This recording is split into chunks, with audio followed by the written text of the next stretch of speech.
Əziz dostlar, hər birinizi salamlayıram. İcazə versəydi sizə bu quş barədə məlumat verərdim.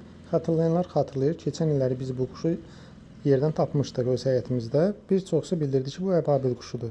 Bala quşu idi. Biz onu yedizdirdik, içizdirdik. Müəyyən bir müddət qulluğuna durduqdan sonra quş özü uşağın əlindən uçaraq bizi tərk etdi. İndi isə məsələ ondan ibarətdir ki, biz bu quşu sürü şəklində görürük.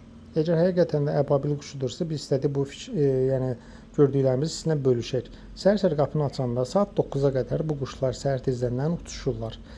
Və necəsə maraqlı bir hadisədir ki, bunlar bizim evin üzərində özlərini yuva qurublar. Və orada olan balalarını yemləyirlər. Havada uçaraq müəyyən həşəratlar tutub balalarını yemləyirlər. Bir çoxsu deyir ki, əbabil quşu göydə uça-uça yatır, göydə qidalanır, yəni uzun müddət uça bilir.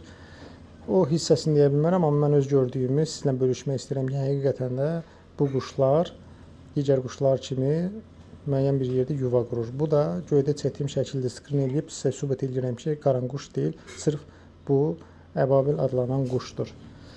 Belə istədik bizim gördüyümüzü siz də görəsiniz. Sizə xoş seyirlər.